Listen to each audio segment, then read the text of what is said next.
Good afternoon and welcome to the Midday News. Here's what we have in the bulletin.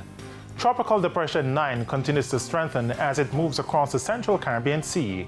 And the JPS mobilizing crews and other critical elements to manage possible effects of tropical depression. We'll also have sports in this news package. Now, I'm Shane Masters and here are the details.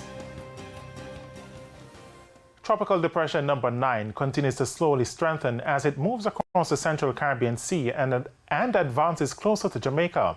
A severe weather alert therefore remains in effect for the island. Maximum sustained winds are near 55 kilometers per hour, with higher gusts and slow intensifications is forecast over the next day, followed by more significant strengthening over the weekend and early next week. On the current forecast track, Tropical Depression number 9 will move over the waters south of Hispaniola and Saturday and move closer to Jamaica's southwestern coastline as a tropical storm on Sunday as it approaches the Cayman Islands. All small craft operators, including fishers from the Keys and Banks, should by now be in port and are urged to complete their necessary safety precautions without delay. Jamaica and its territorial waters should begin to feel impacts of a tropical depression as early as midday on Saturday, with an increase in showers and gusty winds. It's therefore likely that a tropical storm watch will be issued for the island later this afternoon. The Met Service continues to monitor the progress of this system, and all interests are encouraged to pay special attention to further releases. And the Canadian Hurricane Centre has issued a hurricane watch over extensive coastal expanses of Nova Scotia, Prince Edward Island and Newfoundland. The U.S. National Hurricane Centre said Fiona should reach the area as a large and powerful post-tropical cyclone with hurricane-force winds. More from the CNN. Every Nova Scotian should be preparing today and bracing for impact. Canada could see its strongest storm ever this weekend. Forecasters say Hurricane Fiona is likely to hit the coast of Nova Scotia Saturday morning. They say its winds could spread out hundreds of miles. When we see a storm going through the transition from a pure hurricane to a post-tropical storm, we typically see those wind fields expand, so the storm actually gets bigger. Nova Scotia Power says electrical companies are working together so they can send contractors to wherever Fiona hits the hardest. As we get a better sense of the track, we will be drawing on those resources as well. Before reaching Canada, Fiona is on path to brush past Bermuda. Meanwhile, back in Puerto Rico, Americans say it's not easy picking up what's left while waiting for help to arrive. President Joe Biden is promising that assistance. Too many homes and businesses are still without power, without clean drinking water. More than 900,000 residents were in that situation yesterday, making the island look like this from space. That's compared to a normal night. Biden says the federal government will pay for 100% of debris removal on the island. It's going to help people start rebuilding their lives. The Jamaica Public Service Company, JPS, says in light of the approaching severe weather system, it is mobilizing crews and other critical elements to manage possible effects.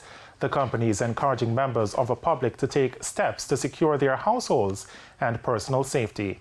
Persons should take stock of trees on their premises, which could pose a danger to their homes or to power lines, and trim these where it is safe to do so. The JPS is also reminding customers that the severe weather system may result in extended power outages, as has been experienced in neighboring territories. Once the system has passed, members of the public must avoid downed power lines. As the country braces for a possible storm this weekend, residents in several communities near the collapsed Troy Bridge on the Manchester-Trelawney border fear things will only worsen for them if there is heavy rainfall.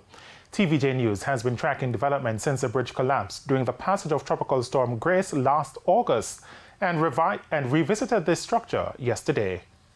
Small farmers them sell to the people them go Kingston, and the Kingston people them have to cross the river early in the morning to catch the early morning bus. So many times early in the morning they cannot do that, and it's costing the poor farmers them and even the business people them. Oh, you wouldn't believe. Every day the people them over there that the district of Troy over Trelawney, they complain. because you have people from deep down in St. Elizabeth that sell their goods and travel through, that would stop and buy things and sell. Now, residents and the Northwest Manchester Member of Parliament, Michael Phillips, want the government to fast-track plans to repair the bridge as persons continue to risk their lives using a makeshift structure to get across the Hector River. The Ministry of Agriculture has provided relief supplies for farmers who suffered losses during a fire in Flaggerman St. Elizabeth last month.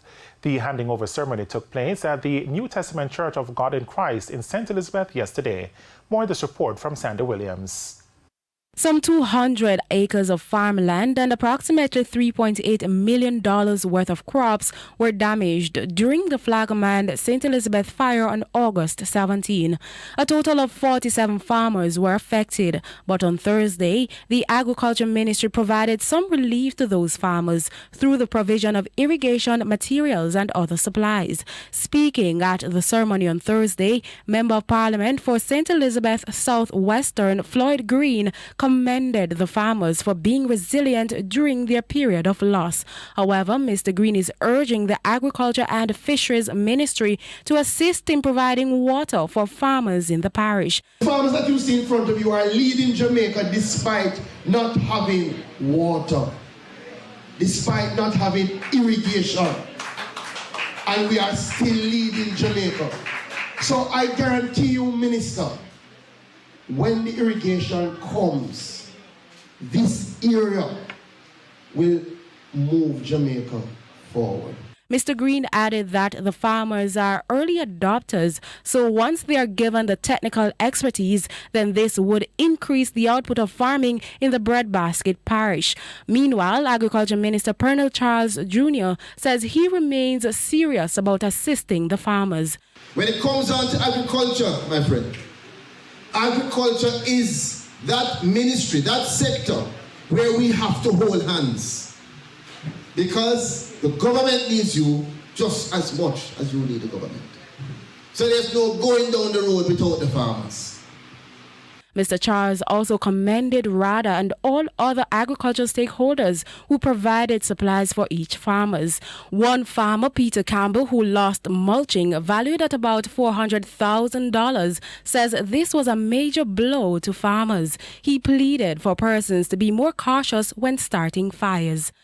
Cigarette smoker is one of the causes.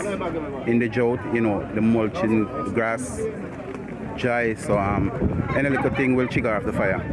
So we have to be more careful. Smokers have to be more careful because it's really expensive when a farmer get burned, crop get burned. Sandy Williams, TVJ News. Over 60 farmers in Mendes and Catherine now have additional knowledge on the business of farming through an initiative with the Commonwealth of Learning and the Rural Agricultural Development Authority, RADA, for the lifelong learning of farmers in Jamaica. An 8-week course on the business aspect of farming was taught. Now, 70 farmers participated, but only 66 completed the course. According to the coordinator, Alicia Chambers, the goal was to teach farmers how to expand on their productivity. Ensuring that they are practicing some of these principles that are taught, such as understanding the importance of the human and the social capital, understanding that it's a business that they're running, and also for them to be able to do proper documentation, for them to be able to calculate if they're making a loss or a profit, and also for them to make assessment of the market and for them to be able to diversify their production. Now, while congratulating the graduates, Senior Director for Technology Training and Technical Information at RADA, Winston Shaw, explained that the organization is more interested in sharing knowledge that can help with capacity building. Is strengthening our farmers in your capacity, your understanding, sharing and bringing to you the new technology. Head of the Area 5 Police Headquarters, Assistant Commissioner Gary Griffiths, says additional police personnel will be deployed to Seaforth St Thomas. This is in response to an increase in crime and violence in the area. 12 murders were recorded in the Seaforth police area up to September 17, 9 of which were in the Seaforth community. Yesterday we had 3 meetings, and these meetings are intended to solicit assistance. These meetings involve the JDF, and I can tell you, Seaforth is included in our activities. We'll be getting more boots on the ground, and we intend to take back this community. ACP Griffiths adds that the initiative, which will be a joint operation, is aimed at arresting criminals and seizing illegal firearms. He was speaking at a stakeholders' devotion in Seaforth recently. And it's now time for the Business Minute. Here's Cody and Barrett. In business news, Jamaica Broilers Group, JBG, is expanding its Best Dressed Chicken U.S. operation, a project that's intended to get the poultry producer churning out double its current production capacity by mid-2023. JBG has allocated a budget of approximately $20 million US, split between capital expenditure and working capital for the expansion, which is now roughly 75% complete. It's the second phase of expansion works carried out by JBG since the acquisition of Gentry Poultry Company in 2019. In business overseas, a major news survey from Microsoft shows that bosses and workers fundamentally disagree about productivity when working from home. Bosses worry about whether working from home is as productive as being in the office. While 87% of workers felt they worked as or more efficiently from home, 80% of managers disagreed. The survey questioned more than 20,000 staff across 11 countries. According to Microsoft Chief Executive Satya Nadella, this tension needed to be resolved as workplaces were unlikely to ever return to pre-pandemic work habits. And coming up in the Business Review this Sunday, we take a look at a small lab that is developing a laundry detergent that's safer for the environment. That's it for the Business Minute. I'm Cody Ann Barrett. And it's now time for regional and international stories. Here's Sandra Williams.